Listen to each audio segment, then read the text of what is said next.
ఆ, రోమిలికి రాసిన పత్రిక పౌలు గారు రోమిలికి రాసిన పత్రికలో మాట్లాడుతున్న మాట చూద్దాం. 12వ అధ్యాయము 16, 17, 18 వచనాలు దయచేసి ఎవరైనా క్లుప్తంగా చదవండి. రోమిలికి రాసిన పత్రిక 12వ అధ్యాయము 16, 17, 18 వచనాలు చాలా ప్రాముఖ్యమైన విషయాలు ఇవి. చాలా అవసరమైన విషయం. చూద్దాం. మన సింపుల్గా ఉంటుంది కానీ చాలా అవసరమైన విషయం, చాలా చక్కగా ఉంటుంది. చదవండి. రోమిలికి రాసిన పత్రిక 12వ అధ్యాయము 16, 17, 18 వచనాలు. ఏడ్చు వారితో ఏడువుడి, ఒకరితో నొకడు మనస్సు కలిసి యుండుడి. హెచ్చువాటి యందు మనస్సుంచక తగ్గువాటి యందు ఆసక్తులై యుండుడి. మీకు మీరే బుద్ధిమంతులమని అనుకోవద్దు. కీడుకు ప్రతి కీడేయడానికి చేయవద్దు. మనుష్యులందరి దృష్టికి యోగ్యమైన వాటిని గూర్చి ఆలోచన కలిగి ఉండుడి. శక్యమైతే మీ చేతనైదంతా మట్టుకు సమస్త మనుష్యులతో సమాధానముగా ఉండుడి. దేవుడి వాక్యాన్ని పరిశుద్ధపరచును కదా. చాలా సంతోషం తమ్ముడు, చాలా బాగా చదివారు. పౌలు గారు చెప్తున్నారు, ఏడ్చే వారితో ఏడవండి, ఒకరితో ఒకడు మనసు కలుపుకొని ఉండండి. హెచ్చువాటి యందు మనసు ఉంచొద్దు, తగ్గువాటి యందే ఆసక్తి కలిగి ఉండండి. మీకు మీరే బుద్ధిమంతులని అనుకోవద్దు. ఇవి చాలా అవసరమైన విషయాలండి. ఏమండి, మనం ఎప్పుడు కూడా మనం బుద్ధిమంతులు అనుకుంటాం. అందరికంటే నేనే మంచిగా ఉన్నాను కదా అనుకునే స్వభావం మంది. ఏమండి, హెచ్చువాటి యందు మనసు పెట్టుకుంటాం, తగ్గువాటి యందు మనసు నిలుపుకోము. తగ్గువాటిని మనము ప్రేమించం, చిన్నవాటిని మనము ప్రేమించం. కాబట్టి పౌలు గారు చెప్తున్నారు, చిన్నవాటిని తగ్గువాటిని వాటి మీద మనసు ఉంచుకోండి అంటూ ఏమంటున్నాడు, మీకు మీరు బుద్ధిమంతులు అనుకోవద్దు.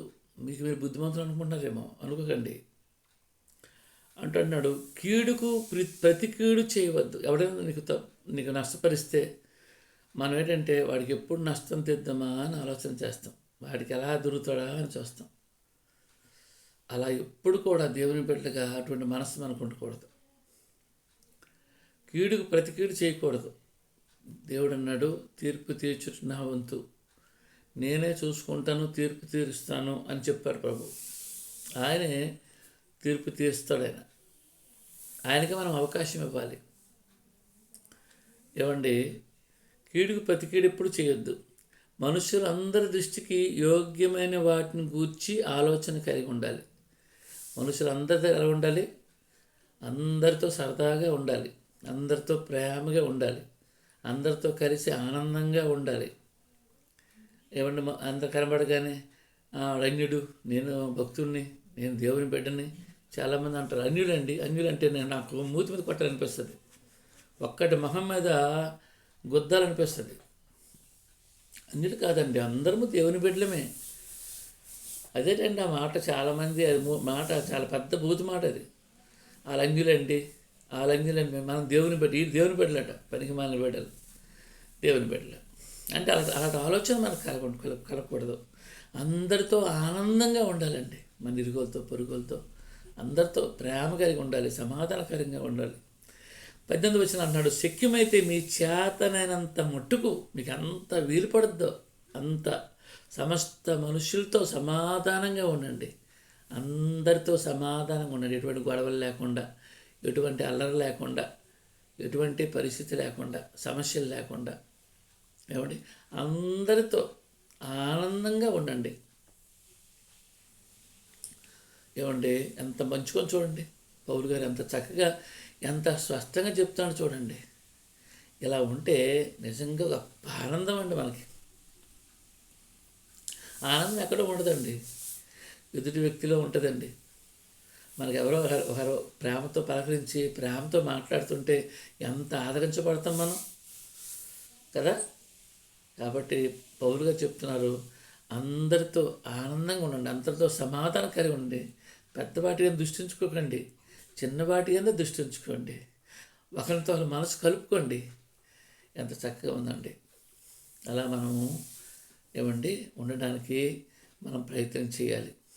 చూడండి ఇక్కడ చివరి మాట ఏమంటున్నాడు, సమస్త మనుషులతో సమాధానంగా ఉండండి. సమస్త మనుషులతో, అందరితో. ఇక్కడ భేదం మరి లేదు, అది చిన్నోడా పెద్దోడా ఎవరు కాదు, అందరితో సమాధానంగా ఉండాలి.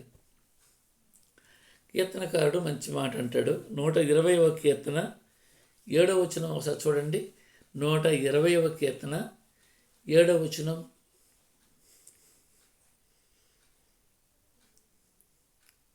నూట 20వ కీర్తన 7వ వచనం ఒకసారి చదవండి.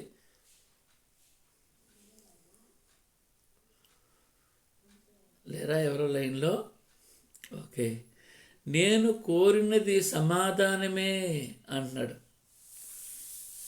కీర్తనకారుడు. అంటున్నాడు, నేను కోరుకున్నది సమాధానమే, అయినను మాట నా నోట వచ్చిన తోడనే వారు యుద్ధమునకు సిద్ధపడతారు. ఓకే, మనం ఏ మాట్లాడినా మాట లోకం అంగీకరించదు. మనము వాళ్ళకి వ్యతిరేకంగా ఉంటాం. ఎందుకంటే మనం ఆత్మ సంబంధం, సమాధానం కోరుకుంటాం, వాళ్ళు ఇష్టపడరట. అయినా మనం సమాధానంగా ఉండాలి. వాళ్ళు ఇష్టపడరని చెప్పి మనం వారికి దూరంగా వెళ్ళిపోకూడదండి. సమాధానంగా ఉండాలి. యేసుప్రభువారు ఎంత మంచి మాట చెప్తారో చూడండి ఒకసారి. మత్తయి సువార్త 5వ అధ్యాయము 9వ వచనం ఒకసారి చూడండి. మత్తయి సువార్త 5వ అధ్యాయము 9వ వచనము. సమాధాన పరిచేవారు ధన్యులు, వారు దేవుని కుమారులు అనబడుదురు. దేవుని కుమారులు అయితే ఏం చేయాలి? సమాధాన పరచాలి, గొడవలు రేపకూడదు. దేవుని బిడ్డలుగా మనం గొడవలు రేపుకోకూడదు. గొడవలు రేపినాడు, అల్లరి రేపినాడు, వాడికి ప్రతిఫలం ఉంటుంది, దేవుడు ఇస్తాడు.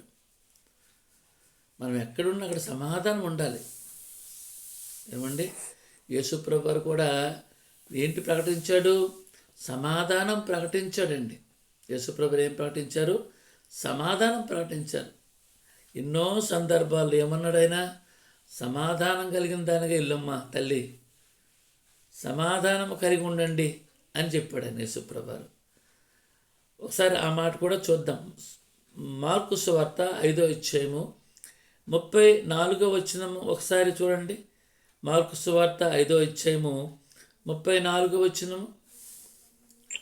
అందుకాయన, కుమారి, నీ విశ్వాసము నిన్ను స్వస్థపరిచెను, సమాధానము గలదానివై పొమ్ము, నీ బాధ నివారణ అయి నీకు స్వస్థత కలుగును గాక అని ఆమెతో చెప్పెను. ఈవిడ మంచిదే కాదండి, ఈవిడ చెడ్డదై అదేవిధంగా అనారోగ్యంతో బాధపడుతుంది. లోకస్తురాలు ఈవిడ. లోకస్తులు అంటే ఆటోమేటిక్గా వాళ్ళకి లోక సంబంధమైన ఆలోచనలు ఉంటాయి. ఆ లోక సంబంధమైన ఆలోచన కలిగిన ఆవిడ యేసుప్రభుకి వచ్చింది. యేసుప్రభు దగ్గర సమాధానం పొందుకొని ఆశపడింది, స్వస్థత పొందుకొని ఆశపడింది. యేసుప్రభు అయిన విశ్వాసం ఉంచింది. కఠినరాలైనా, మంచిదే కాకపోయినా, లోకస్తురాలైనా, లోకంలో జీవిస్తున్న ఆవిడైనా. కానీ యేసుప్రభు అంటున్నాడు, సమాధానం గలదాని విప్పము, నీ బాధ నివారణ అయి నీకు స్వస్థత కలుగునుగా కానీ ఆయనతో చెప్పాడు. యేసుప్రభు సమాధానం కోరుకుంటున్నాడు. మనం ఎవరైనా పనికిమాలిన పనులు చేస్తూ, దౌర్భాగ్యమైన పనులు చేస్తూ, చెడిపోయిన ఉంటే వాళ్ళ మీద అసహించుకుంటాం. వారికి మనం ఏం చేస్తాం? అసహించుకుంటాం, చారదీయం. వీళ్ళు ఇంతేరా బాబు, వీడు పాపం చేసాక పాపం అనిపిస్తున్నాడు రా, వీటి దగ్గర మనం చేసుకోకూడదని చెప్పి దూరంగా ఉంచుతామండి. అది దేవుడు ఇష్టపడాడు. ఇలా ఆయన దూరంగా ఉంచలేదండి. దూరంగా ఉంచాడు, ఆవిడ్ని దగ్గర చేర్చుకున్నాడు. అమ్మ, సమాధానం కలిగి వెళ్ళమ్మా, నీ బాధ నివారణ అవుతుంది, నీకు స్వస్థపరుస్తున్నానని. ఎంత గొప్ప మనస్సు ప్రభుది, ఎంత మంచి పాఠం మనకి ఆయన నేర్పిస్తున్నాడు కదా. సమాధానం కలిగి ఉండాలి అందరితో, సాధ్యమైనంత వరకని పౌలు గారు చెప్తున్న మాట ఈరోజు మనము జ్ఞాపకం చేసుకుంటున్నామండి. చూడండి మంచి మాట. మార్కు సువార్తలో 9వ అధ్యాయంలో 50వ వచనంలో యేసుప్రభువారు మాట్లాడుతున్నాడు. చూడండి ఒకసారి. మార్కు సువార్త 9వ అధ్యాయము 50 వచనము చదువుకుందాం ఒకసారి. ఉప్పు మంచిదే గాని ఉప్పు నిస్సారమైన ఎడల దేని వలన మీరు దానికి సారము కలుగజేతురు? మీలో మీరు ఉప్పు సారము గలవారై ఉండుడి, ఒకరితో ఒకరు సమాధానముగా ఉండుడని చెప్పెను. ఆ, మనలో మంచి రుచి ఏమంటే ఉప్పు లేకపోతే ఎంత విలువైన కూరైనా అది పాడైపోద్దండి. అంటే రుచిగా ఉండదండి. దాన్ని ఎవరు కూడా ఇష్టపడరండి. ఉప్పు లేకపోతే ఇష్టపడరు. ఉప్పు అన్నిటికంటే చీపు, తక్కువ రేటు. ఏమంటే మనం నూనె అయిపోయినా పర్వాలేదండి. కూరగాయలు ఉడబెట్టి తినేవచ్చు, ఓ తాలింపు అయిపోయినా పర్వాలేదు. కానీ ఉప్పు లేకపోతే మాత్రం ఆ చప్పది మనం తినలేం. ఏమండి చూసారా, ఇక్కడ ఏమంటాడంటే ఉప్పు మంచిదే. ఉప్పు నిస్సారం అయిపోతే, అది రుచి లేకపోతే దానికి ఏని వల్ల సారం కలుగుతుంది? మీలో మీరు ఉప్పు సారం గలవారి ఉండాలి. ఒకరినొకరు సమాధానం కలిగి ఉండాలి. సమాధానం అంటే రుచి ఇవ్వడం అనమాట. మన రుచి మన పక్కోడికి ఇవ్వాలి, వాడిని మనం సంపాదించుకోవాలి. యేసుప్రభువు అంటాడు, నీ అన్యాయపు సిరినిచ్చి స్నేహితులని సంపాదించుకో. నీ అన్యాయపు సిరి, మన దేరేముంది? సిరే సిరి ఉంది, అన్యాయపు సిరి ఉందండి. ఈ అన్యాయపు సిరినిచ్చి ఏం చేయాలి? స్నేహితులను సంపాదించుకోవాలి. కష్టం ఉందనుకోండి, ఆ కష్టంలో ఉన్న వారికి మనము ఆదరించాలి, ఓదార్చాలి, ధైర్యపరచాలి, సహాయం చేయాలి. వీలైనంత మట్టుకు మనము సహకారులుగా ఉండాలి, సహాయం చేయవారిగా ఉండాలి. ఏమండి, ఉప్పులాగా సారం ఇచ్చేవారుగా ఉండాలి, ఉప్పులాగా రుచి ఇచ్చేవారుగా ఉండాలి. రుచి ఎలా మన దగ్గర ఉండాలంటే సమాధాన పడే మాట్లాడితే, అమ్మా బాగున్నావా, ఏమైనా సమస్య ఉందమ్మా, పోనీలే, నేను ఇదిగో దేవుడు చూసుకుంటాడు, నాకు సాధ్యమైనంత వరకు ఇదిగో కొద్దిగా సహాయం చేయగలుగుతాను. అలా ప్రేమతో మాట్లాడినప్పుడు, ఆదరించినప్పుడు ఆ ఎదుటి వారు ఆదరించబడతారు. వారి ముఖంలో కనబడిన ఆ వెలుగు, ఆనందం ఎంతో గొప్పగా ఉంటుందో అంత గొప్పగా ఉంటుంది. ప్రియమైన దేవుని బిడ్డలారా, కాబట్టి అందరితో సమాధానము కలిగి ఉండాలి. అందరితో. ఒక మాట నేను మరొక మాట చూపిస్తాను. దూతలు వచ్చి, పరలోకములు వచ్చి భూలోకములో ఏం ప్రకటిస్తున్నాయి? సమాధాన వచనాలు ప్రకటిస్తున్నాయి. దూతలు పరలోకం నుండి ఈ భూలోకానికి దూతలు సమాధానం ప్రకటిస్తున్నాయి. మీరందరూ సమాధానంగా ఉండాలని ప్రకటిస్తున్నాయి. చూడండి ఒకసారి లోకాసు వార్త 2వ అధ్యాయము 14వ వచనం. లోకాసు వార్త 2వ అధ్యాయము 14వ వచనంలో చూడండి ఒక మంచి మాట. సర్వోన్నతమైన స్థలములలో దేవునికి మహిమయు ఆయనకిష్టులైన మనుష్యులకు భూమి మీద సమాధానమును కలుగునుగాక అని దేవుని స్తోత్రము చేయుచుండెను. దూతలు కూడా, పరలోకముందున్న దూతలు కూడా భూలోకములో ఉన్న మనము సమాధానం కలిగి ఉండాలని కోరుకుంటున్నాయి. ఏమండి, ఈరోజు ఈ సమాధానము చాలా దగ్గరలో అంతరించిపోతుంది. నేను గొప్ప పెద్దవాటి మీద మనసు పెట్టుకుంటున్నారు. గొప్పవాటి మీద మనసు పెట్టుకొని మాకు కావాలి, మాకు అధికారం కావాలి, మాకు గొప్పతనం కావాలి, మాకు గౌరవం కావాలి. ఏమండి, మాకు గౌరవం కావాలి. ఎవరి గౌరవం కావాలట? ఇదిగో చర్చకొస్తున్న అవిశ్వాసికి మహిమ చెల్లించాలి. నువ్వు ప్రభుని మహిమ చెల్లించకపోయినా పర్వాలేదు. అలా కోరుకుంటున్నారు సంఘంలో ఉన్నవారు. సమాధానం వదిలేశారు, గొప్ప కోరుకుంటున్నారు. కొన్ని సంఘాల్లో ఇది పెద్ద సమస్యగా దాపరించిందండి. పాస్టర్ గారు కూడా దేవునికి మహిమ చెల్లించకుండా ఆ విశ్వాసుడికే మహిమ ఘనతపరుస్తున్నారు. ఆ విశ్వాసురాలండి, గొప్ప భక్తురాలండి, గొప్ప సాకారులండి, గొప్ప ఇదండి, గొప్ప ఇదండి అని చెప్పి. కారణం ఏంటంటే అలా వాళ్ళు చెప్పకపోతే వాళ్ళు గౌరవించరు. నేను నా కుటుంబం నాకు తెలుసును. వాళ్ళ అబ్బాయి నాకు ఎంతో సహాయం చేసేవాడు. అయితే నేను వాళ్ళకి గౌరవించేవాడిని కాను. వాళ్ళకి పిలిచి చప్పట్లు కొట్టాలా, సన్మానం చేయాలా, వాళ్ళ పేర్లు ప్రకటించాలా, అది కోరుకుంటారు వాళ్ళు. నేను ఎప్పుడు వాళ్ళకి గౌరవించడం ఎందుకు గౌరవించాలి? ఇప్పుడు నాకు వాళ్ళ సేవ సహకరిస్తున్నారు, వాళ్ళకి సేవాఫలం ఉంటుంది. దేవుడే వారికి సహాయం చేస్తాడు. వాళ్ళు ఇస్తున్నారు, వాళ్ళకి ఫలం ఉంటుంది. ఇప్పుడు వాళ్ళకి ఏం కావాలి? నేను గౌరవించడం కావాలి, చప్పట్లు కొట్టడం కావాలి, వాళ్ళ ఘనతనివ్వడం కావాలి. చూశారు నాకు సహాయం ఆపేశారు, పోనీలే నేను పట్టించుకోలే. మనం దేవుడిని నామాన్ని గౌరవించాలి తప్ప మనుషులకి ఏం చప్పట్లు కొడతాం, గౌరవిస్తాం ఎంతకాలం? ఏమండి, అలా చాలామంది గొప్పతనాల కోసం ఆశపడతారు. అందుకోసమే అన్నాడు, గొప్ప వాటి కింద మనసు పెట్టుకోండి, సమాధానం కలిగి ఉండండి.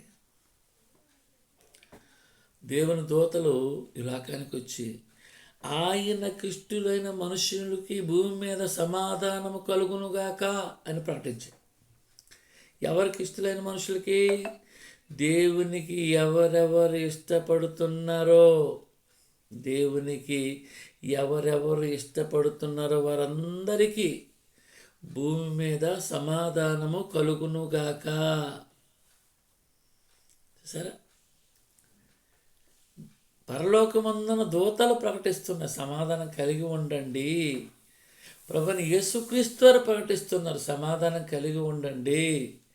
యేసు ప్రభు వారి శిష్యులు ప్రకటిస్తున్నారు, సమాధానం కలిగి ఉండండి.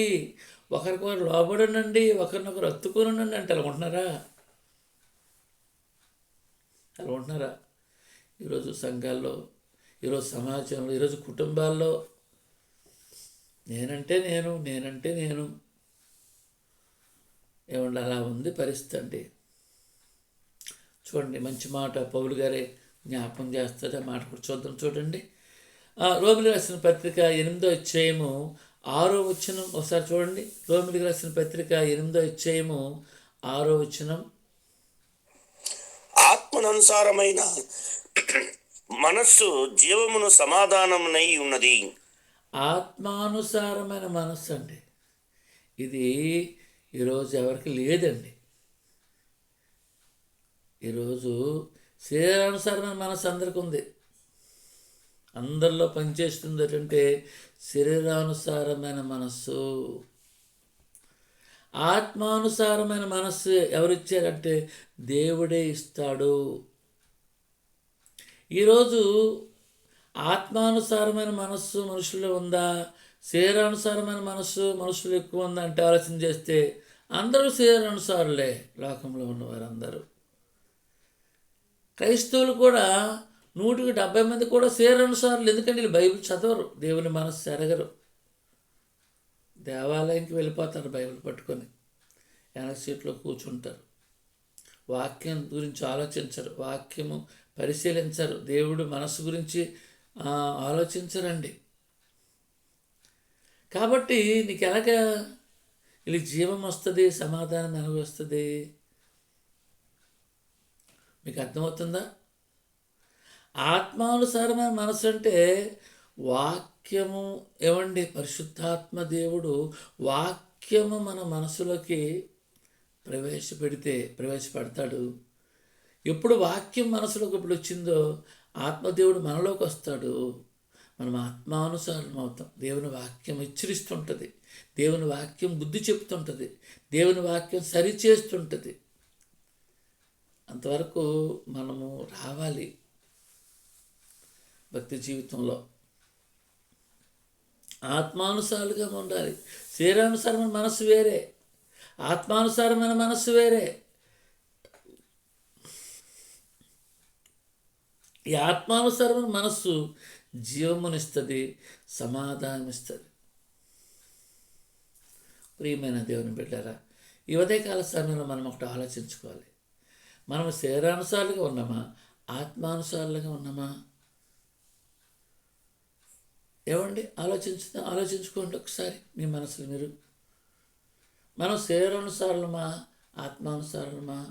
భూ సంబంధమైన ఆలోచనలు వస్తున్నాయంటే ఖచ్చితంగా మనం శరీరానుసారులము. పరలోక సంబంధమైన ఆలోచనలు, దేవుని రాజ్యానికి వెళ్ళాలి, దేవుని కోసం మంచిగా బ్రతకాలి, దేవుడు నా ద్వారా ఘనత పొందుకోవాలి, మహిమ పొందుకోవాలనే ఆలోచనలు మన ద్వారా వస్తున్నాయంటే ఆత్మానుసారులం. భూ సంబంధమైన ఆశలు కలుగుతున్నాయంటే శరీరానుసారులం. పరలోక సంబంధమైన కోరికలు, ఆశలు కలుగుతుంటే ఆత్మానుసారులం. ఈ ఆత్మానుసారమైన మనస్సు సమాధానం కోరుకుంటుందండి. ఈ ఆత్మానుసారమైన మనస్సు ఏం కోరుకుంటుంది? సమాధానం కోరుకుంటుంది. అందరితో ఉండాలని ఆత్మానుసారి కోరుకుంటాడు. అది తెలిసిపోయింది ఆత్మానుసారికి. ఆత్మానుసారులకి తెలిసిన మొట్టమొదటి విషయం ఏంటి తెలిసిన? శరీరము నిష్ప్రయోజనం అని తెలిసిపోయింది. శరీరం కోసం బతకడు. యేసుప్రభు 6 మన యోహాను సువార్తలో 6వ అధ్యాయంలో మనం చూస్తాం. ఆత్మానుసార మనసు శరీరము కేవలం నిష్ప్రయోజనము అంటాడు. ఆత్మే జీవింపజేస్తుందని అంటాడు.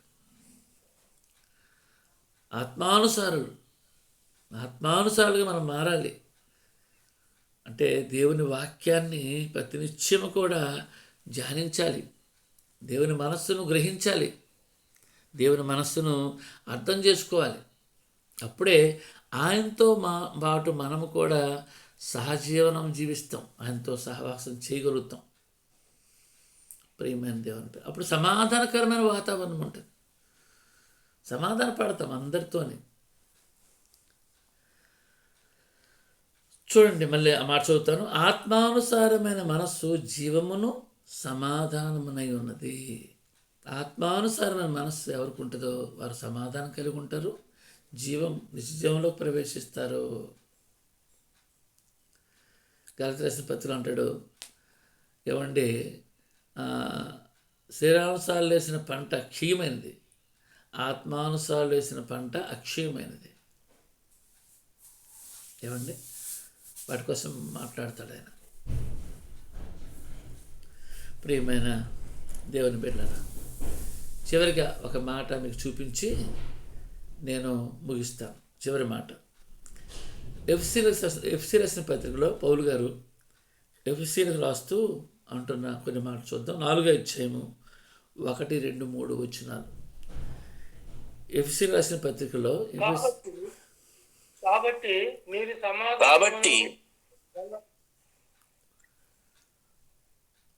చదవండి. మన ప్రశాంత్ గారు చదువుతున్నారు కదా. ఓకే చదవండి. చదవండి. ఆప్షన్ అండి. చదవండి. చదవండి. ఏది మాట్లాడుతుండ్రు? లేదు, ఆపేసాను అన్నారు. మాట్లాడు చదవండి.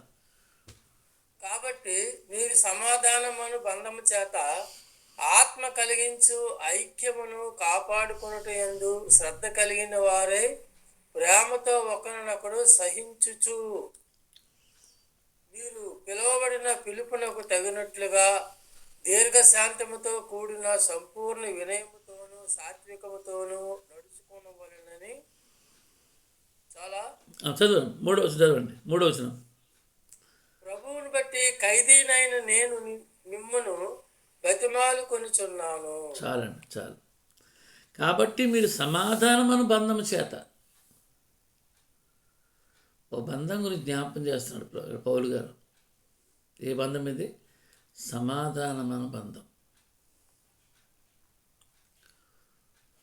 యేసు ప్రభువారు శిలువ మీద మొట్టమొదటి మాట, తండ్రి వీరేమి చేయుచున్నారు, వీరెరుగురు కనుక వీరిని క్షమించుము. అదే మాట స్టెఫను మాట్లాడతాడు. ఆయనకి ఊరు బయటికి తీసుకువెళ్ళి రాళ్ళతో కొడుతుంటే స్టెఫను అంటాడు, తండ్రి వీరేమి చేయుచున్నారు, వీరెరుగురు పాపం క్షమించండి. ఎంత సమాధానం కోరుతున్నాడు చూడండి. ఒక వ్యక్తి, ఒక మనిషి ఆయన ఎప్పుడు ఆయన నోటి నుండి ఆ మాట బయటకు వచ్చిందో, తండ్రి వీరు ఏం చేయుచున్నారో వీరు ఎరుగరు కనుక అనే మాట ఎప్పుడు బయటకు వచ్చిందో, పరలోకములో ఉన్న తండ్రి కుడిపార్శ్వమందున్న యేసుక్రీస్తు వారు కూర్చున్న నిలబడ్డారట. దైవ గ్రంథం రాయబడింది. స్టెఫన్ ఎప్పుడు అయ్యా తండ్రి వీరిని క్షమించన్నారు, ఎప్పుడు పరలోకంలో యేసుక్రీస్తు వారు నిలబడ్డారంటే, ఆ మాటను గౌరవించి నిలబడ్డారంటే సమాధానం అనేది ఎంత గొప్పది. సమాధానం ప్రకటించడం ఇది ఒక బంధం. నువ్వు దేవునితో అనుబంధం సంబంధం ఏర్పాటు చేసుకుంటే ఆత్మ కలిగించి ఐక్యను కాపాడుకోవాలి.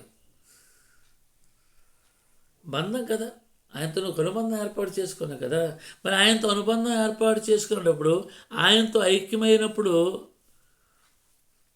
నువ్వు ప్రేమ కలిగి ఒకరినొక సహించగలేవా?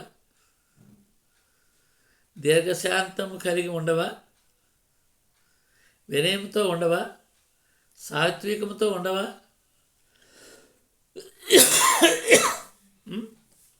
ఇవి ఆయన దగ్గర ఉన్న గొప్ప గుణాలు. ఇవి యేసుప్రభు దగ్గర ఉన్న గుణాలు. అదే పౌలు గారు ఇక్కడ అదే ఆ మాటలు హెచ్చిస్తున్నాడు.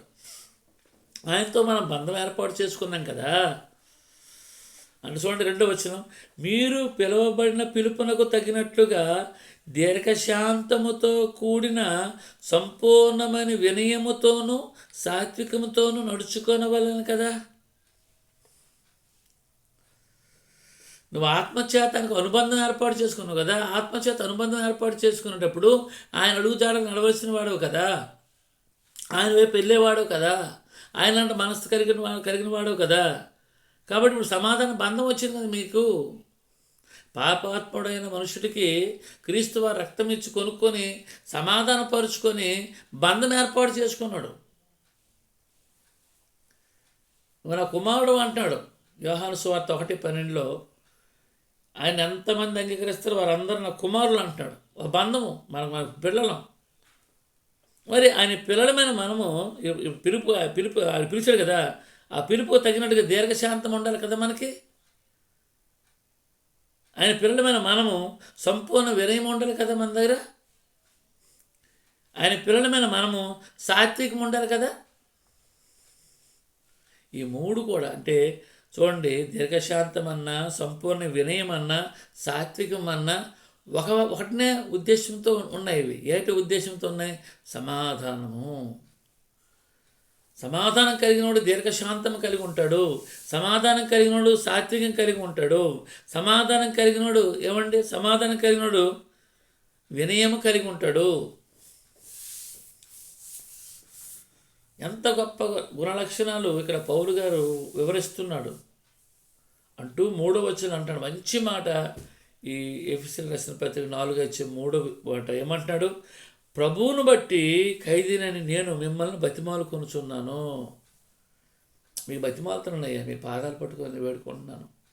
మీరు ఆయన చేత బంధం ఏర్పాటు చేసుకోరు కదా, ఆయనతో మీరు అనుబంధం ఏర్పాటు చేసుకోరు కదా. ఆయన తండ్రి అంటున్నారు కదా, ఆయనతో మీకు అనుబంధం ఉంది కదా, ఆయనతో మీకు అంత పెనవేసుకున్నారు కదా. మరి మీరు ఆయనతో అంత అనుబంధం ఏర్పాటు చేసుకున్న వారు మీకు మరి దీర్ఘశాంతం ఉండాలి కదా. ఆయనతో అంత అనుబంధం ఏర్పాటు చేసుకున్నవారు మీకు వినయం ఉండాలి కదా. ఆయనతో అనుబంధం ఏర్పాటు చేసుకున్నవారు మీకు సాత్వికం ఉండాలి కదా. కాబట్టి మీ అందరికీ నేను బతిమాలు కొనుచున్నాను, ఆ గుణాలు కలిగి ఉండండి. సమాధానమైన బంధం.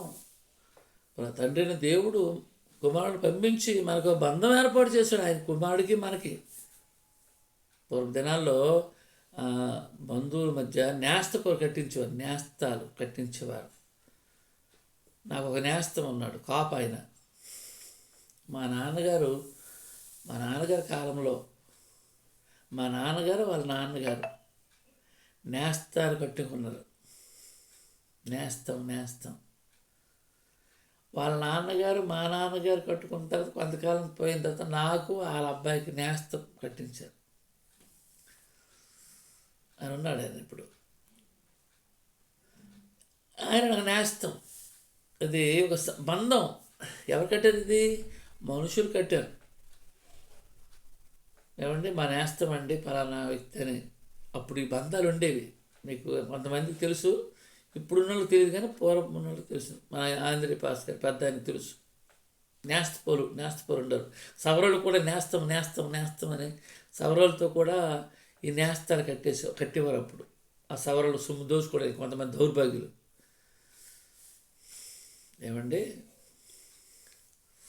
ఏమండి ఇక్కడ పరలోకమందున్న తండ్రిని దేవుడు తన కుమారుని పంపించి మనకు బంధం ఏర్పాటు చేశాడు. అదే బంధం సమాధానము సంబంధం. దౌర్భాగ్యమైన మనల్ని, పాపులమైన మనల్ని, నీచులమైన మనల్ని ఆయన కింద దిగి వచ్చి మనకు ఒక అనుబంధం, సంబంధం మనతో కలిగి ఉన్నాడు. ఆయన కలిగి ఉన్నాడు.